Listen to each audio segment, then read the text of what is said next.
Hola, soy Sofía. Un día después de mi boda civil, mi suegra no me trajo un regalo de bodas. Me trajo una carpeta con documentos legales para que le cediera el control de mi herencia. Ese fue el momento en que entendí que para ellos, yo no era una nuera, sino una inversión. ¿Alguna vez te han mirado a los ojos con una sonrisa mientras planeaban cómo destruirte? Antes de contarte qué había exactamente en esa carpeta y cómo supe que ese era el principio del fin, déjame un comentario diciéndome desde dónde me estás viendo y suscríbete al canal. Créeme, no querrás perderte lo que sucede cuando una mujer subestimada decide que ya fue suficiente. El conflicto no era nuevo, solo que yo no había querido verlo en toda su magnitud. Desde que Mateo y yo nos comprometimos, su madre, Isabel, se encargó de recordarme mi supuesto lugar. Yo era la chica de origen humilde, la administradora de una clínica que, según ella, había tenido la increíble suerte de que su hijo, un hombre de buena familia, se fijara en mí. Mateo nunca me defendía.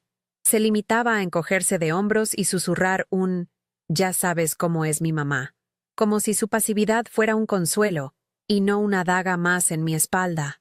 La verdad es que yo no era humilde, era discreta, y esa discreción, que ellos confundían con simpleza, se convertiría en mi mayor arma. Las cenas en su casa de Coral Gables eran un desfile de humillaciones silenciosas. La mansión, con sus pisos de mármol que parecían espejos fríos y sus paredes adornadas con arte que costaba más que mi apartamento, siempre me hacía sentir como una intrusa. Isabel hablaba de sus viajes a Europa, de las familias de las exnovias de Mateo, todas ellas herederas de apellidos importantes y fortunas consolidadas.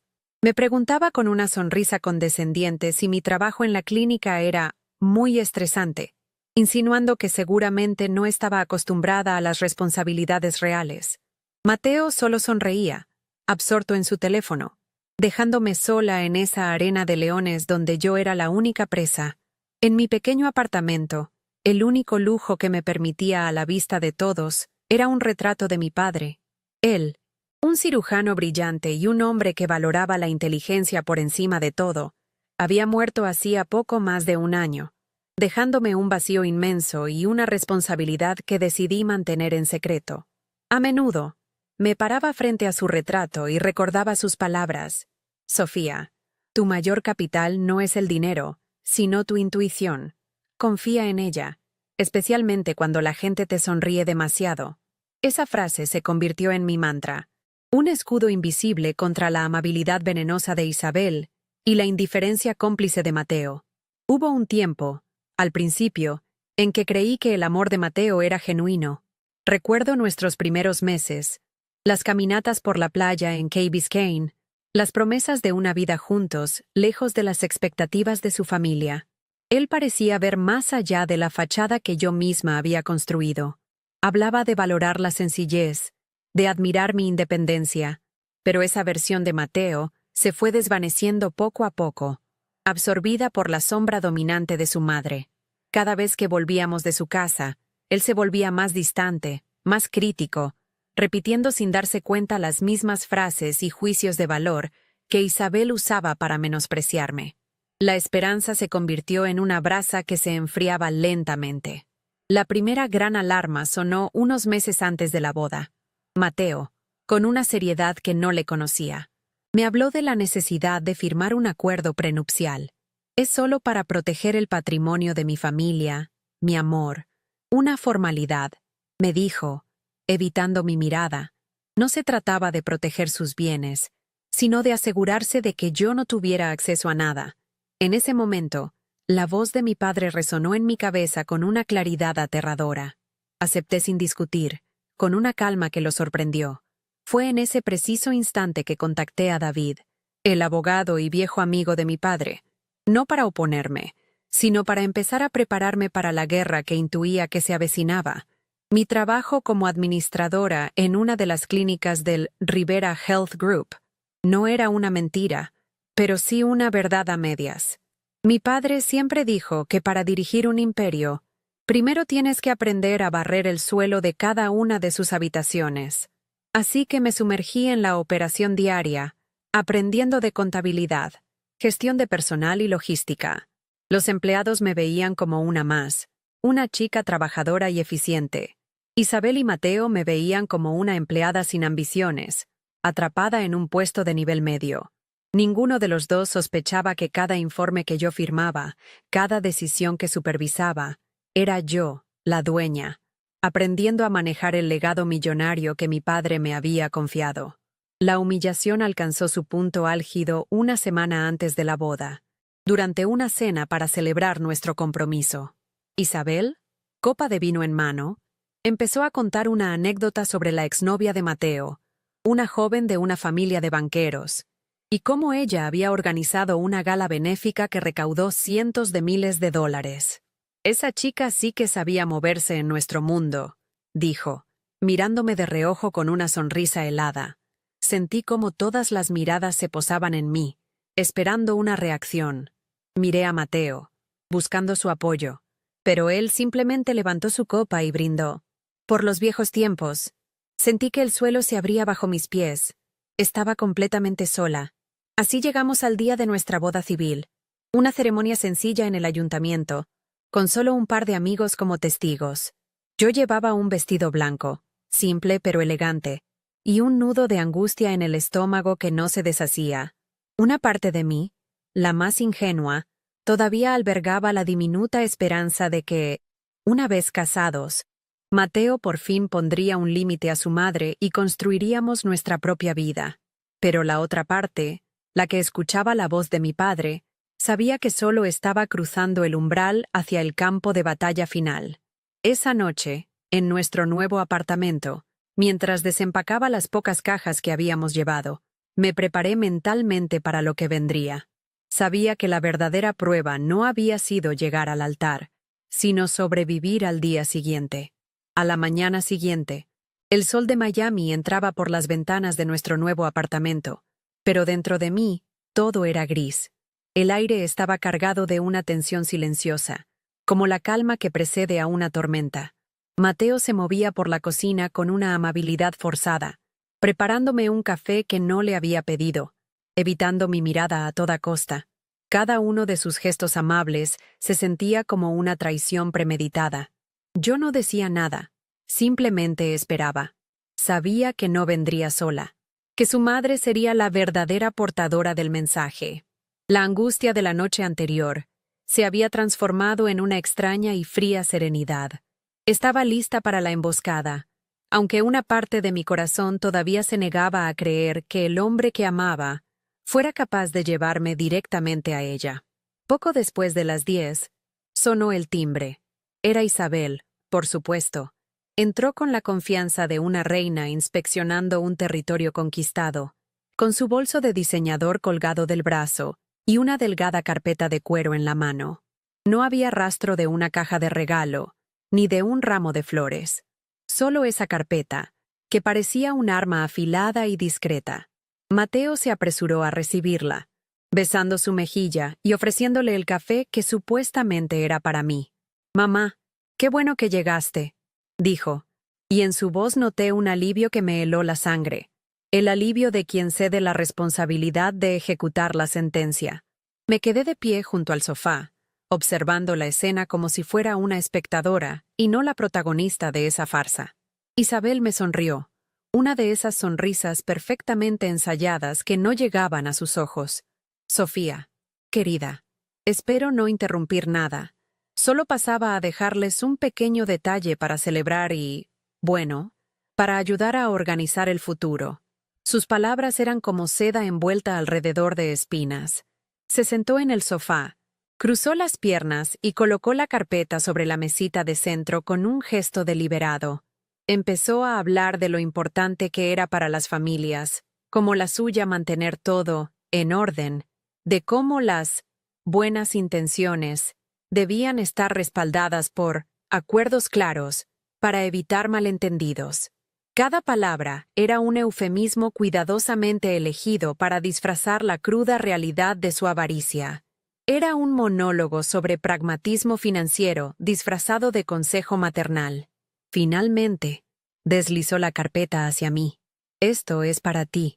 Un pequeño regalo para formalizar nuestro brillante futuro juntos, dijo, y su sonrisa se amplió. Sentí el pulso martilleando en mis sienes, pero mis manos estaban firmes cuando la abrí. No necesité leer cada cláusula. Las palabras claves saltaban de la página como si estuvieran en llamas. Fideicomiso familiar irrevocable. Cesión total de la Administración de Activos Heredados y Futuros. Gestión a cargo de Isabel de la Torre. Era un contrato de rendición. No me estaban pidiendo que compartiera mi vida con su hijo. Me estaban exigiendo que les entregara mi futuro, mi seguridad y el legado de mi padre en una bandeja de plata. Era la confirmación de que, para ellos, mi único valor residía en lo que podían arrebatarme. Levanté la vista del documento y los miré. Primero a Isabel, cuyo rostro reflejaba una suficiencia triunfante, y luego a Mateo. Él no pudo sostenerme la mirada. Sus ojos estaban clavados en un punto inexistente en la alfombra, su cobardía tan palpable como el lujoso cuero de la carpeta. En ese preciso instante, el dolor que sentía se transformó. La tristeza por el amor perdido se evaporó, dejando en su lugar una claridad gélida y cortante. La imagen de mi padre, de su retrato en mi antiguo apartamento, apareció en mi mente con una nitidez abrumadora. Confía en tu intuición, especialmente cuando la gente te sonríe demasiado. La sonrisa de Isabel era la más peligrosa que había visto en mi vida. Dejé de ser la esposa engañada y me convertí en la estratega que mi padre siempre quiso que fuera. Con una calma que los descolocó por completo, cerré la carpeta y la coloqué suavemente sobre mis rodillas. Gracias, Isabel. Es un gesto muy considerado. Mi voz sonó serena, casi indiferente.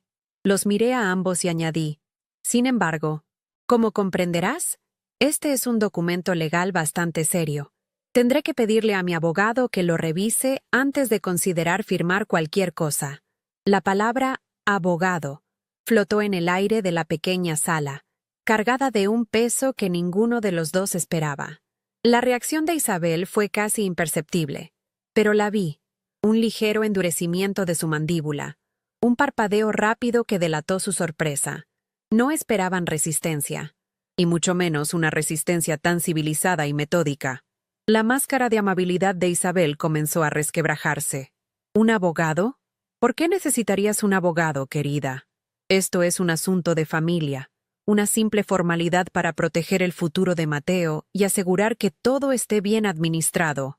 La frase, proteger el futuro de Mateo, fue la estocada final. Me estaban pintando como una amenaza directa para su hijo, la usurpadora de la que debían defenderse. Fue entonces cuando Mateo, por fin, levantó la vista y habló, repitiendo el guión como un autómata. Sophie, mi mamá tiene razón. No compliques las cosas. Es solo para que todo esté en orden, para que seamos una verdadera familia. Su traición ya no era una omisión, era una participación activa y consciente. Me levanté del sofá, sosteniendo la carpeta que ahora se sentía como una prueba irrefutable de su fraude emocional. Caminé hacia la ventana, dándoles la espalda por un momento, no para ocultar mi dolor, sino para ocultar mi determinación.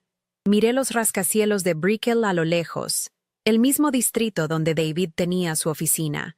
El recuerdo del acuerdo prenupcial que Mateo me había hecho firmar meses atrás volvió a mí con una fuerza devastadora. Ahora entendía que no había sido un incidente aislado, sino la primera pieza de un rompecabezas macabro. Aquel documento no buscaba proteger el patrimonio de su familia.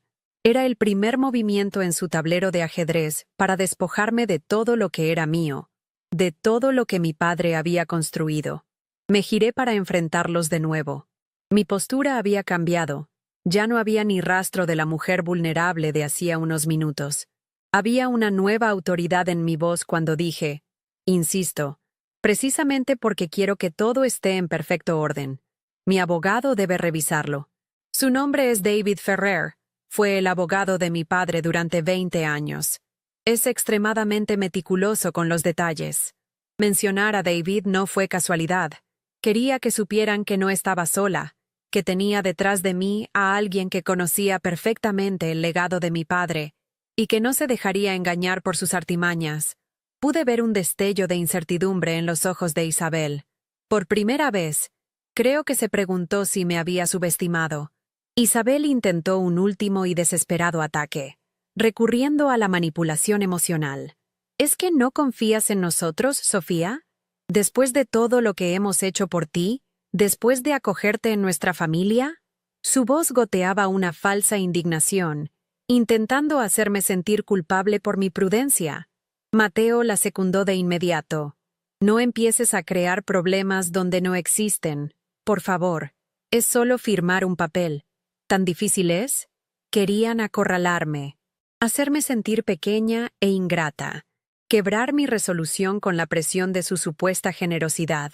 Pero ya era demasiado tarde. El daño estaba hecho, y la venda había caído de mis ojos para siempre.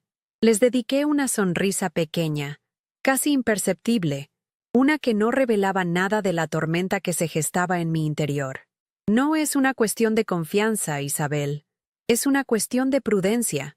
Fue la lección más importante que me enseñó mi padre. Caminé hacia el pequeño escritorio que había en un rincón de la sala y dejé la carpeta junto a una foto enmarcada de mi padre, como si simbólicamente le estuviera entregando la evidencia de su traición. Les informaré de la opinión de mi abogado tan pronto como la tenga. Mi tono fue cortés pero definitivo, dando por terminada la conversación. Los dejé allí, en medio de mi sala, con su plan frustrado y una nueva e incómoda sensación, la de haberse encontrado con una voluntad mucho más fuerte de lo que jamás imaginaron. En cuanto la puerta se cerró tras ellos, el silencio en el apartamento se volvió denso, casi sólido. El aire, que momentos antes estaba cargado de sonrisas falsas y palabras venenosas, ahora pesaba con la cruda verdad de lo que acababa de suceder. Me quedé inmóvil durante varios minutos, con la carpeta de cuero aún en mis manos, sintiendo su peso como si contuviera no solo papeles, sino el cadáver de mi matrimonio. No sentí ganas de llorar. La tristeza había sido incinerada por una rabia fría y lúcida que se extendía por mis venas. Caminé hasta la foto de mi padre y la toqué suavemente. «Tenías razón», susurré al silencio. Me sonrieron demasiado. No había tiempo para el duelo. Había llegado el momento de la estrategia. La mujer ingenua que se había casado el día anterior había muerto en esa sala. En su lugar, había nacido la hija de mi padre, la heredera no solo de su fortuna, sino de su inquebrantable voluntad. Mi primera llamada fue a David. No le di tiempo a los saludos de cortesía. «David, soy Sofía», sucedió, tal como lo previmos, pero de una forma mucho más descarada. Mi voz era firme, desprovista de cualquier temblor.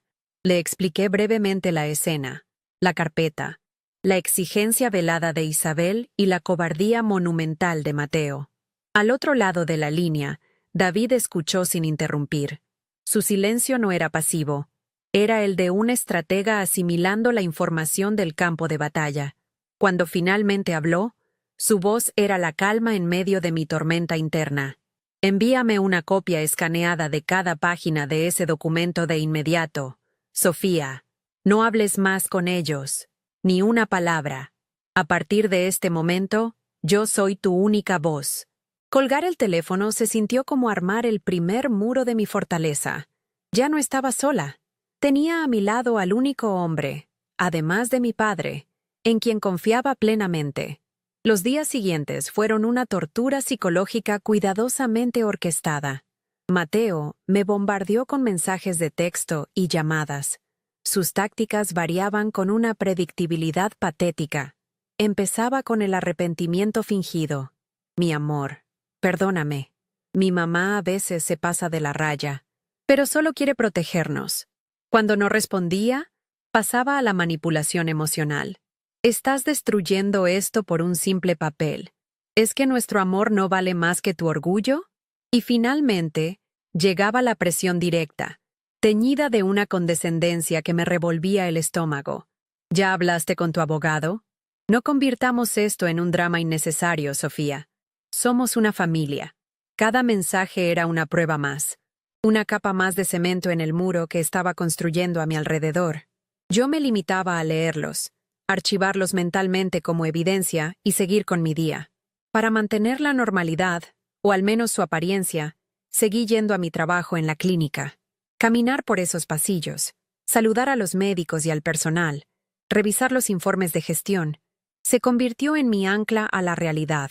Nadie allí sabía la guerra que estaba librando en mi vida personal. Para ellos, yo seguía siendo Sofía, la administradora eficiente y discreta. Pero mientras mis manos organizaban horarios y presupuestos, mi mente estaba en otro lugar, repasando las cláusulas del documento de Isabel, recordando cada palabra de Mateo, cada gesto. Fue en la aparente monotonía de mi rutina donde encontré la claridad, ver el legado de mi padre en acción, el cuidado a los pacientes, la dedicación de los empleados, me recordó por qué estaba luchando. No era solo por el dinero, era por proteger el trabajo de toda una vida de un par de depredadores. El punto de inflexión, la pieza que cambió el tablero de juego de manera definitiva, llegó una tarde de martes. Había vuelto a casa antes de lo habitual y encontré la tableta de Mateo sobre la mesa del comedor, encendida. Estaba a punto de apagarla cuando una notificación apareció en la pantalla. Un mensaje de Isabel. Normalmente, jamás habría invadido su privacidad. Pero mi intuición, esa voz de mi padre en mi cabeza, me gritó que lo hiciera. Lo que leí me dejó sin aliento, no por la sorpresa, sino por la cruda confirmación de mis peores sospechas. El mensaje decía: Mateo, no contesta. ¿Crees que su abogado ya le dijo algo? Tenemos que presionarla para que firme antes de que se dé cuenta del valor real del Grupo Rivera. Si se entera de la oferta de expansión, lo perderemos todo. La sangre se me congeló en las venas. No solo querían mi herencia, querían usarla para un negocio del que yo no sabía nada, y lo hacían a mis espaldas. En ese instante, cualquier resquicio de duda, cualquier minúscula partícula de afecto que pudiera quedar por el hombre con el que me había casado, se desintegró por completo. La traición no era solo emocional, era un fraude calculado, una conspiración para despojarme de mi futuro. La frialdad que sentí no era de miedo, sino de una furia tan pura y afilada como un bisturí. Tomé una fotografía de la pantalla con mi teléfono, un escalofrío recorriendo mi espalda. Esa imagen era mi arma definitiva. Ya no se trataba de defenderme, se trataba de impartir justicia, la justicia de mi padre. El juego había cambiado. Ya no era su presa acorralada. Ahora, yo era la cazadora, y ellos no tenían la menor idea de que acababan de caminar directamente hacia mi trampa. El dolor se había transformado en un propósito inquebrantable. Mi segunda llamada a David fue diferente. Si la primera fue un informe de la situación, esta fue una declaración de guerra. David, tengo la prueba que necesitábamos. Una prueba irrefutable de fraude y conspiración. Le leí el mensaje palabra por palabra. Pude sentir su conmoción a través del teléfono, seguida de una indignación profesional que igualaba la mía. Sofía, esto lo cambia todo, dijo. Su voz ahora con un filo de acero. Esto ya no es sobre un acuerdo de fideicomiso. Esto justifica una anulación del matrimonio por fraude. Podemos protegerte a ti y a todo el patrimonio Rivera de forma permanente. Fue entonces cuando la idea tomó forma en mi mente, clara y brillante como un relámpago.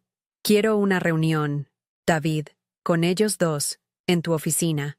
Quiero que vengan creyendo que van a ganar. El siguiente paso requería una actuación digna de un Oscar. Esperé a que Mateo llegara a casa esa noche.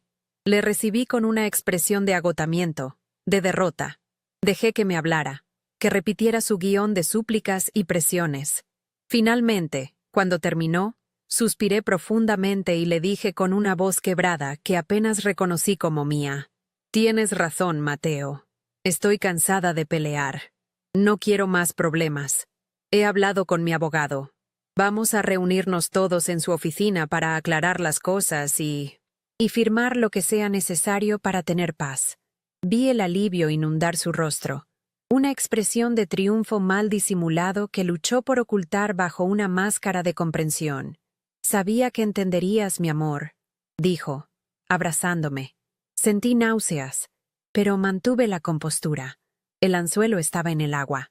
Mateo llamó a su madre de inmediato para darle las buenas noticias.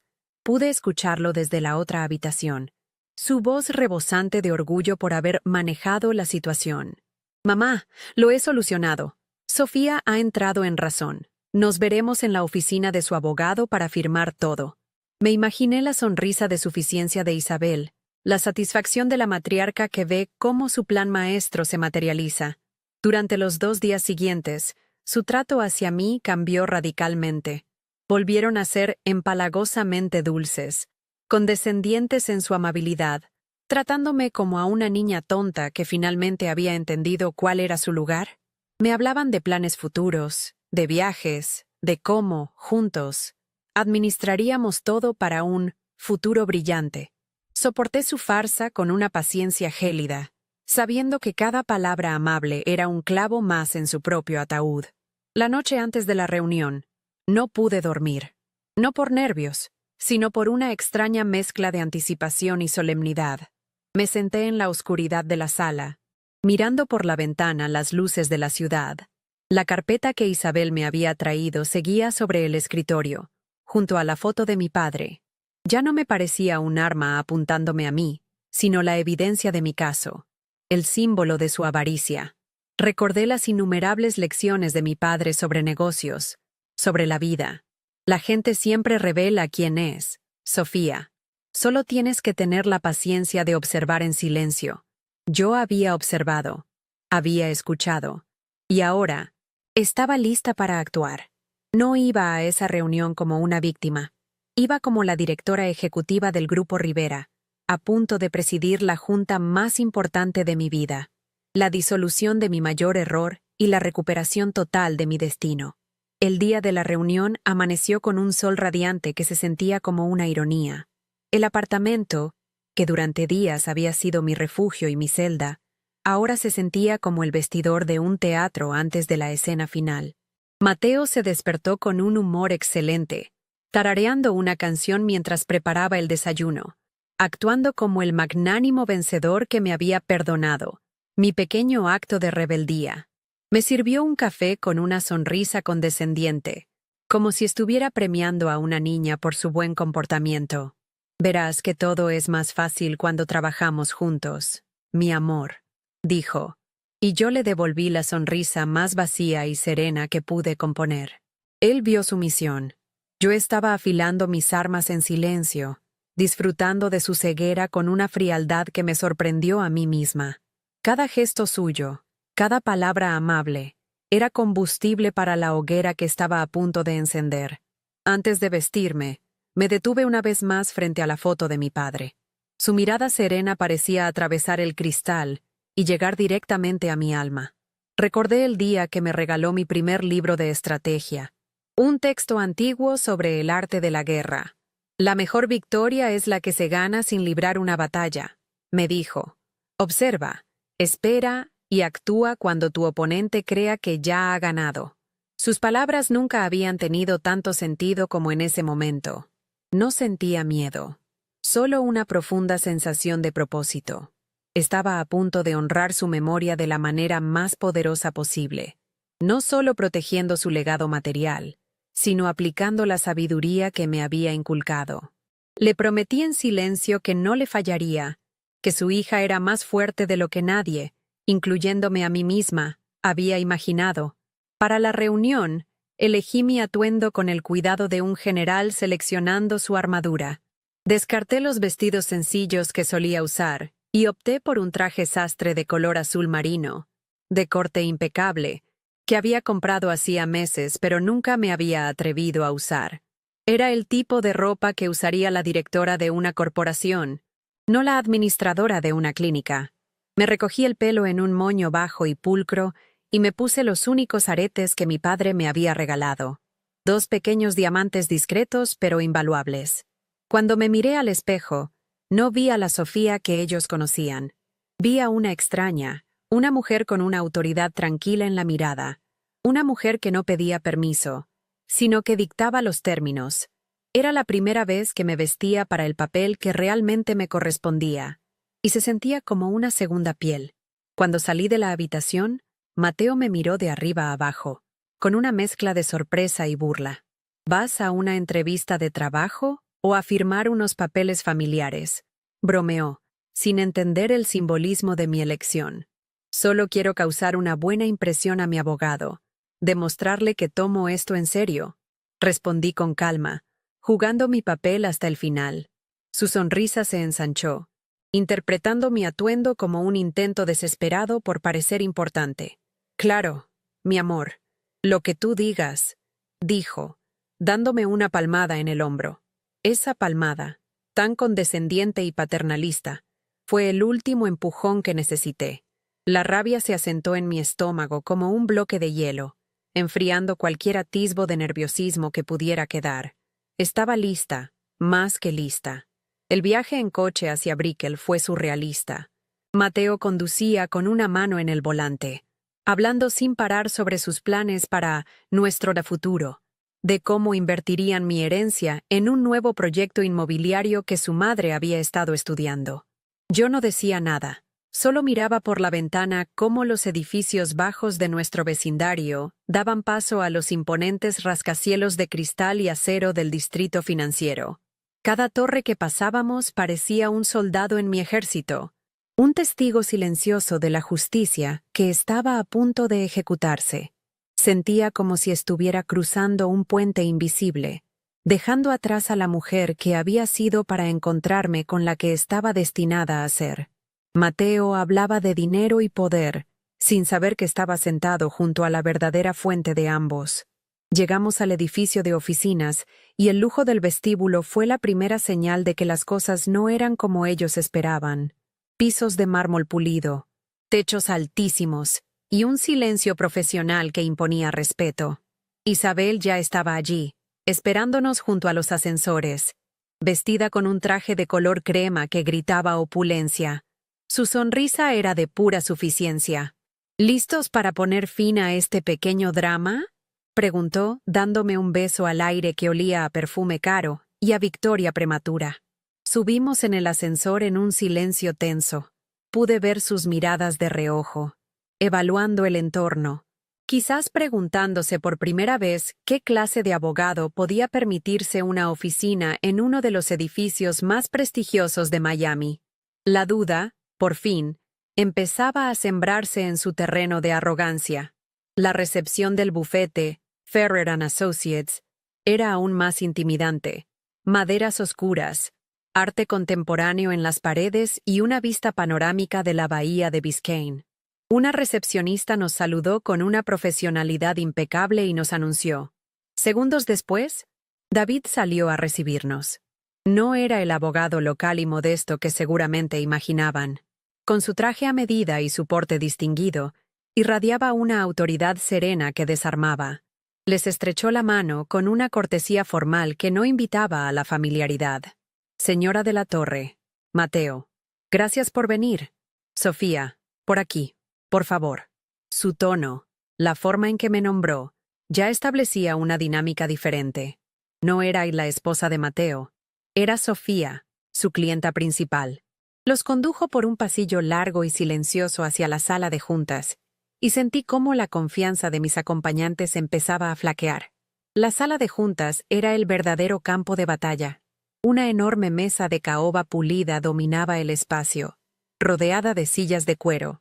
En un extremo, una pared de cristal ofrecía una vista espectacular de la ciudad, como si estuviéramos en la cima del mundo. Era una habitación diseñada para negociar poder, y ellos, por primera vez, parecían fuera de lugar. David nos invitó a tomar asiento. Se sentó a la cabecera de la mesa, y yo me senté a su derecha. Mateo e Isabel se sentaron enfrente, juntos, como un bloque unido por la codicia. Sobre la mesa, David colocó dos carpetas idénticas de cuero oscuro. Una era la que Isabel me había entregado. La otra, la mía, contenía mi contraataque, mi declaración de independencia. El silencio en la sala era tan denso que se podía cortar. Los miré a través de la mesa. A Isabel, con su postura rígida y su sonrisa forzada que ya no lograba ocultar una creciente inquietud. Y a Mateo, el hombre al que había amado, o al que había creído amar. Su rostro mostraba confusión.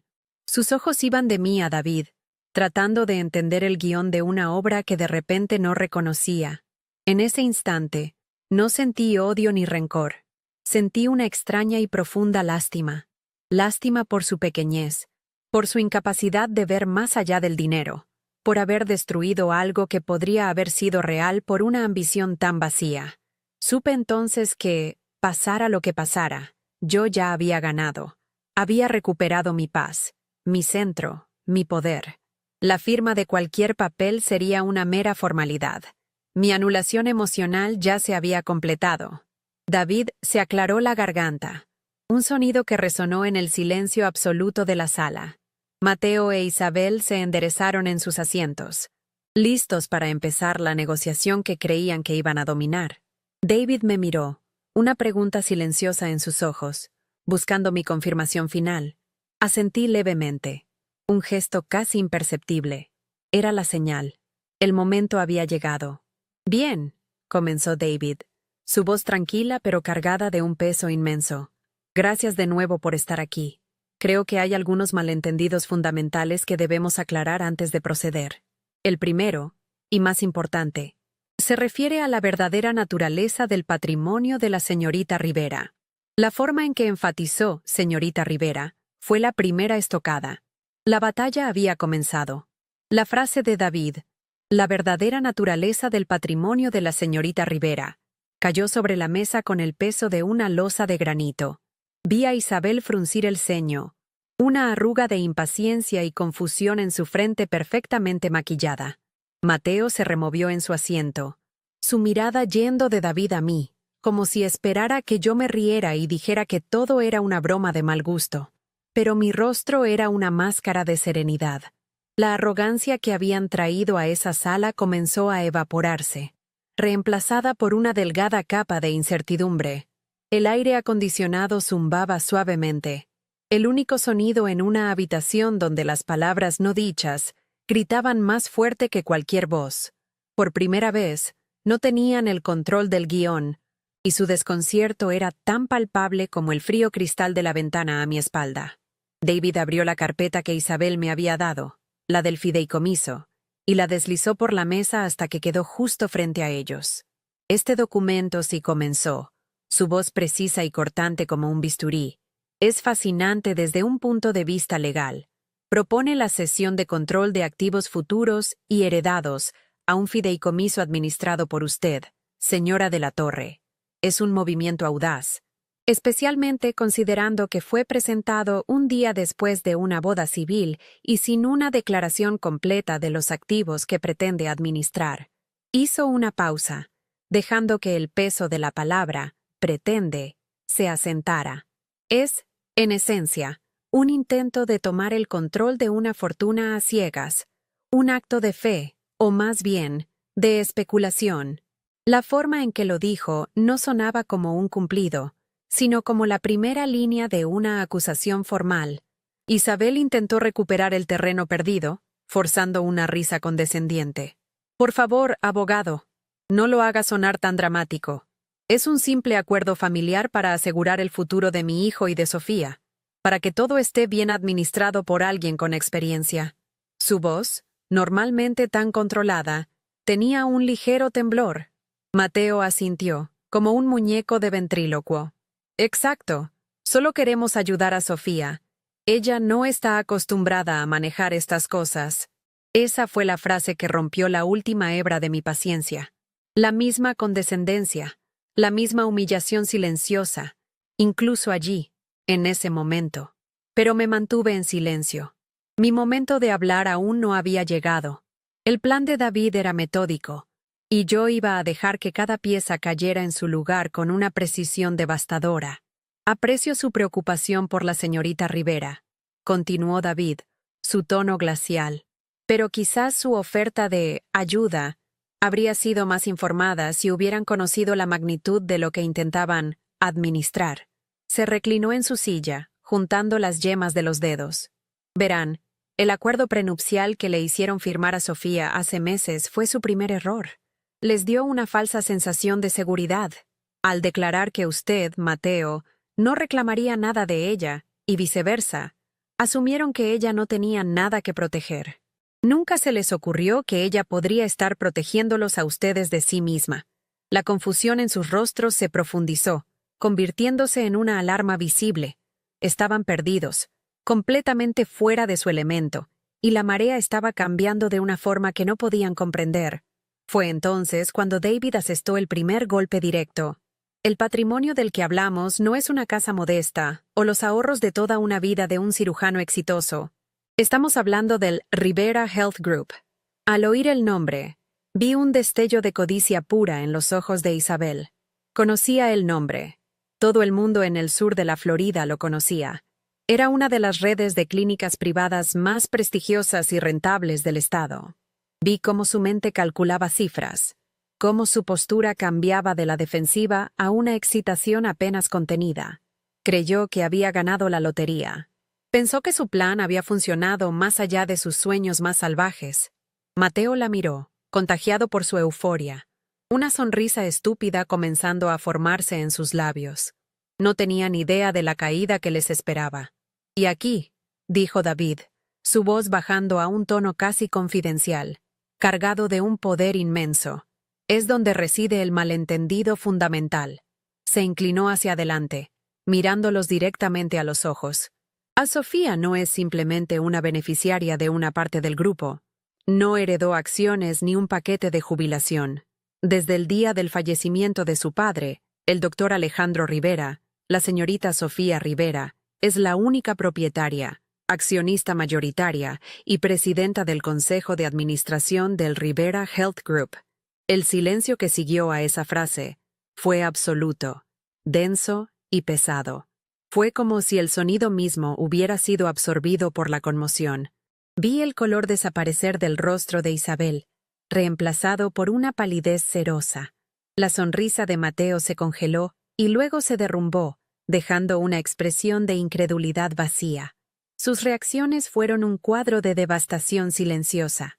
Isabel abrió la boca para hablar, pero no salió ningún sonido. Su mano, adornada con anillos caros, temblaba ligeramente sobre la mesa. Mateo simplemente se quedó mirando al vacío, su mente luchando por procesar una realidad que demolía todo su mundo. El trabajo, humilde, de administradora, mi apartamento, sencillo, mi supuesta falta de ambición, todo se reconfiguró en sus mentes en un instante, no como debilidades, sino como las piezas de un disfraz perfecto. La mujer que habían despreciado, humillado y tratado como una inversión estúpida era, en realidad, la persona más poderosa que jamás conocerían. Y acababan de mostrarle, sin lugar a dudas, la negrura de sus corazones. La humillación en sus rostros era tan profunda que casi me sentí mal por ellos. Casi. Fue entonces cuando David deslizó la segunda carpeta, la mía, a través de la mesa. Su color oscuro parecía absorber toda la luz de la habitación. «Y eso nos lleva al verdadero propósito de esta reunión», anunció. «Dado el intento deliberado de inducir a mi clienta a un matrimonio bajo falsas pretensiones con el único fin de apropiarse de su patrimonio, un acto que constituye fraude, hemos preparado esto». Abrió la carpeta para revelar la primera página. Las palabras en negrita en la parte superior eran inequívocas. Demanda de anulación de matrimonio. Mateo emitió un sonido ahogado, como si le hubieran sacado el aire de los pulmones. Isabel miró el papel como si fuera una serpiente a punto de morderla. «La demanda se basa en pruebas contundentes», explicó David con una calma implacable, «incluyendo el acuerdo de fideicomiso que ustedes trajeron, el acuerdo prenupcial previo y varias comunicaciones que demuestran una conspiración para defraudar a mi clienta». Hizo una pausa y me miró. Era mi señal para entregar la pieza final. Saqué mi teléfono. Abrí la galería de imágenes y coloqué el teléfono sobre la mesa, mostrando la foto de la conversación entre Mateo y su madre, la que hablaba de la oferta de expansión y de la necesidad de que yo firmara antes de que se diera cuenta del valor real del grupo. La prueba irrefutable, la daga final. Ver sus rostros al reconocer sus propias palabras fue mi verdadera victoria. Adicionalmente, añadió David, recogiendo mi teléfono. Se adjunta una solicitud de una orden de alejamiento temporal para ambos, prohibiendo cualquier tipo de contacto con la señorita Rivera, sus empleados o sus propiedades. Cualquier violación resultará en acciones legales inmediatas. La palabra propiedades resonó en la sala, recordándoles que ahora todo lo que veían a su alrededor, el imperio que habían codiciado, estaba protegido por un muro legal que ellos mismos me habían obligado a construir. Isabel finalmente encontró su voz, un susurro ronco y desesperado. «Sofía, no puedes hacernos esto. Somos familia». La ironía de esa palabra, en su boca, en ese momento, era tan amarga que casi me hizo reír. Me levanté de mi silla, sintiéndome más alta y más ligera de lo que me había sentido en años. Los miré por última vez, no con rabia, sino con una finalidad fría y distante. «Mi padre», dije, mi voz clara y firme, llenando el silencio, me enseñó que la verdadera riqueza no se mide en cuentas bancarias, sino en la integridad. Ustedes me enseñaron que algunas personas son incapaces de entender ese concepto. Me giré hacia la puerta, sin esperar una respuesta. No había nada más que decir. Mi padre, a través de su retrato silencioso, me había dado la intuición. Ellos, con su avaricia, me habían dado las armas. Y David, con su lealtad, me había ayudado a construir la fortaleza. Al salir de la sala de juntas y caminar por el largo pasillo, no miré hacia atrás. David se quedó para entregarles formalmente los documentos y escoltarlos fuera del edificio. No necesitaba ver sus rostros derrotados una vez más. Podía sentirlos a mi espalda, encogiéndose, volviéndose insignificantes contra el vasto panorama de la ciudad que se extendía más allá de la ventana. El sonido de mis tacones sobre el mármol era firme y seguro.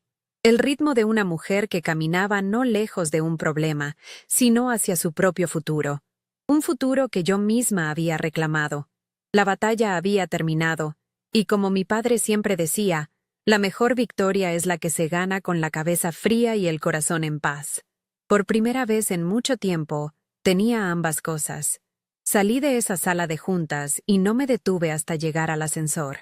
Cada paso sobre el mármol frío era una afirmación, un punto final a un capítulo de mi vida que nunca debió haber sido escrito. No sentí la necesidad de mirar atrás, de ver sus rostros una última vez. El eco de mis tacones en el pasillo silencioso era la única banda sonora que necesitaba. Era el sonido de la libertad. Minutos después, mientras esperaba un taxi en la concurrida avenida Brickell, David se unió a mí. No dijo mucho. Solo puso una mano reconfortante en mi hombro. Se quedaron sin palabras. Sofía. Firmaron el acuse de recibo de la demanda como si estuvieran en trance. Asentí, mirando el reflejo distorsionado de los rascacielos en el cristal del taxi que se acercaba. Por primera vez en meses, el futuro no parecía un campo de minas, sino un horizonte despejado. El proceso legal fue, como David había predicho, rápido y brutalmente eficiente.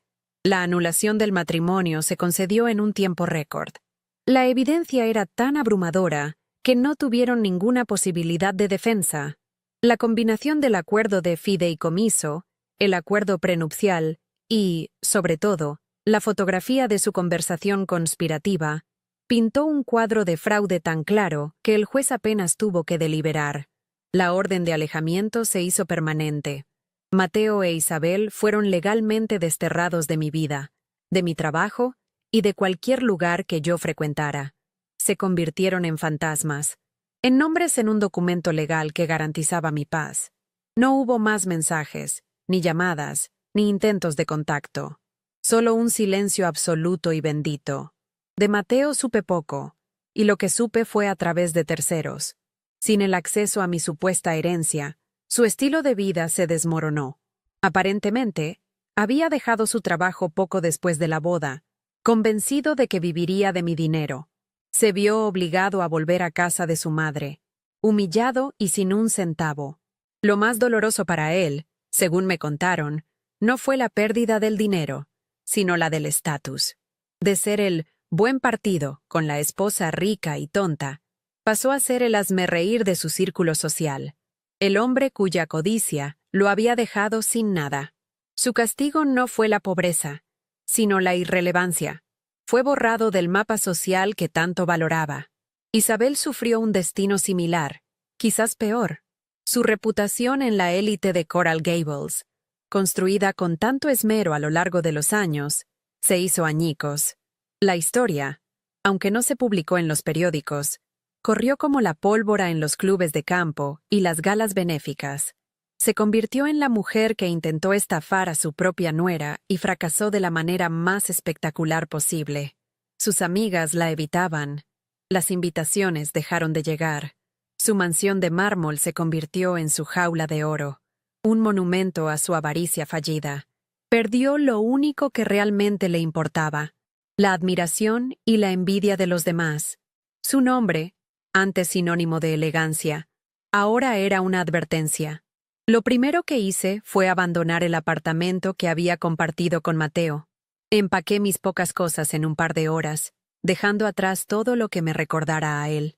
No volví a mi pequeño apartamento anterior, el de la fachada. En cambio, me mudé a la casa de mi padre en Key Biscayne, la casa donde crecí. Estaba vacía desde su muerte, mantenida por un cuidador. Caminar por sus habitaciones, llenas de sus libros y sus recuerdos, fue como volver a casa en más de un sentido. Dejé de esconderme, pinté las paredes, reorganicé los muebles y convertí su antiguo estudio en mi oficina personal. La casa dejó de ser un santuario de duelo para convertirse en el cuartel general de mi nueva vida. Mi transición en el trabajo fue el paso más visible de mi nueva realidad. Convoqué a una reunión con los directores de todas las clínicas del Rivera Health Group. Entré en la sala de juntas de la sede corporativa, un lugar que solo había visto como administradora, y me presenté no como la hija del fundador, sino como su sucesora. Hubo miradas de sorpresa, especialmente de aquellos que me conocían de mi puesto anterior. Pero les presenté un plan de expansión, el mismo del que Mateo e Isabel habían hablado en su mensaje, pero esta vez era mi plan, basado en mi conocimiento interno y en la visión de mi padre. En una hora, las dudas se disiparon, reemplazadas por el respeto. Dejé de ser Sofía, la administradora. Me convertí en la señorita Rivera, la CEO. El retrato de mi padre ya no está en la sala de un pequeño apartamento. Ahora ocupa un lugar de honor en mi oficina en la sede del Grupo Rivera, justo detrás de mi escritorio, mirando hacia la misma vista panorámica de la bahía que vi desde el bufete de David. A veces, en medio de una decisión difícil, me giro y miro su rostro. Ya no le pido consejo en silencio. Ahora siento que conversamos como iguales. Siento que estaría orgulloso, no por haber protegido el dinero, sino por haber sido fiel a su lección más importante, que la inteligencia sin integridad es solo una forma más sofisticada de la estupidez. David sigue siendo mi abogado, pero nuestra relación ha trascendido lo profesional. Ahora es miembro del Consejo de Administración y mi mentor más cercano. A menudo almorzamos juntos, no para discutir contratos, sino para hablar de estrategia, de futuro, de la vida. Ya no me ve como la hija vulnerable de su viejo amigo a la que debe proteger. Me ve como la líder en la que mi padre siempre supo que me convertiría.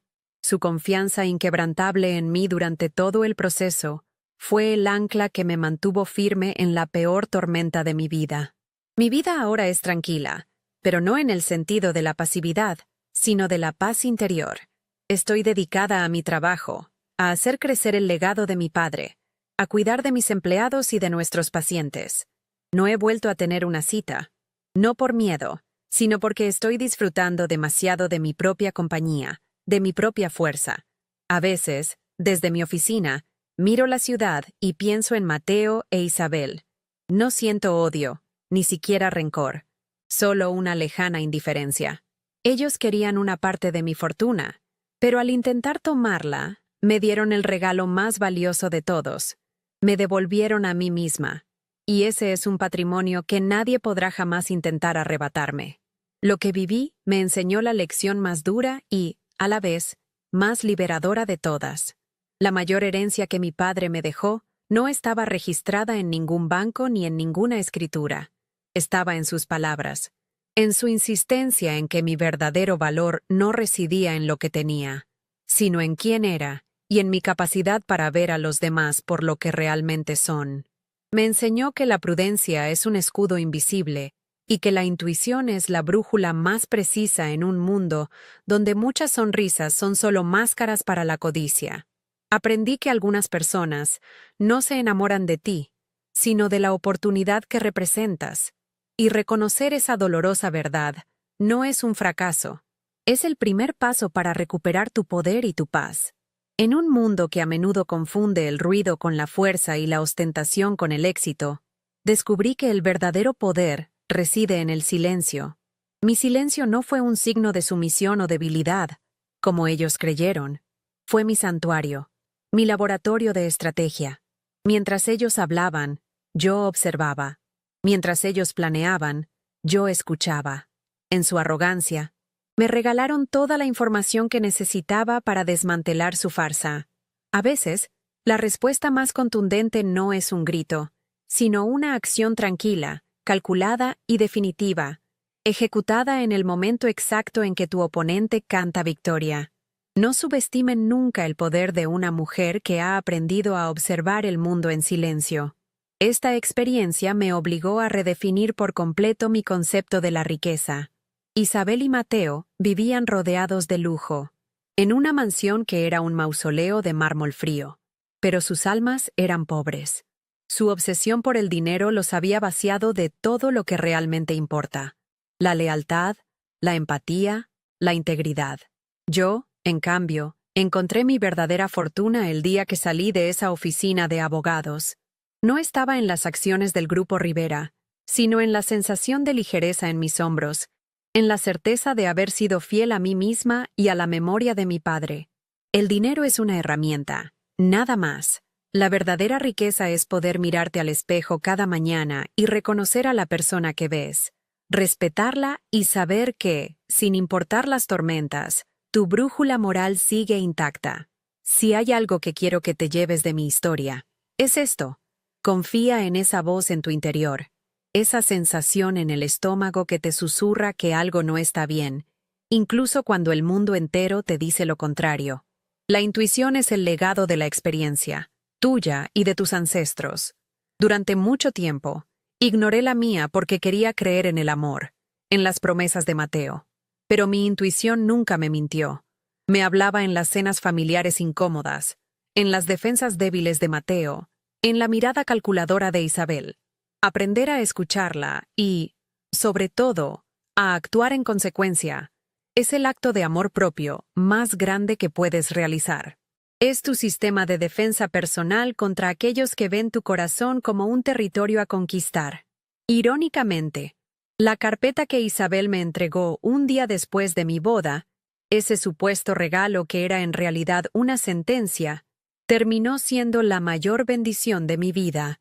Fue el regalo de la verdad, cruda y sin adornos.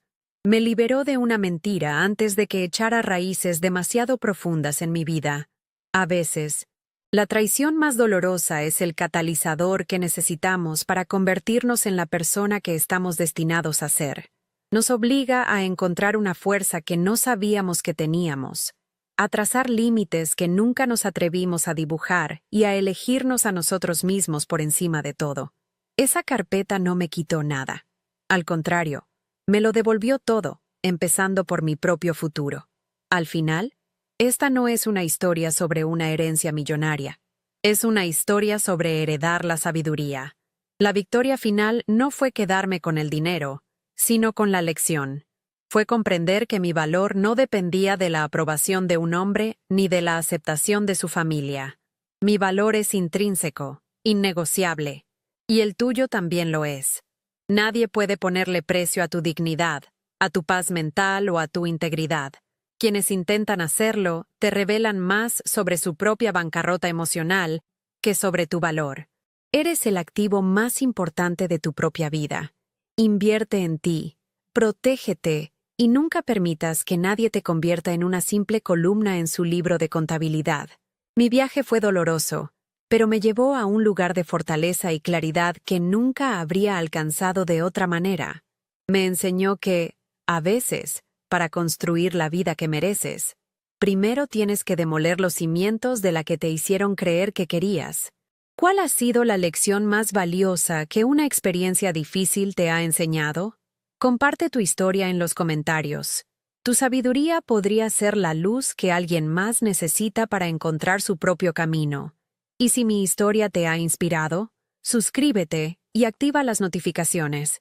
Créeme, el mundo está lleno de mujeres subestimadas que están a punto de demostrar de lo que son capaces, y no querrás perderte ni una sola de esas historias.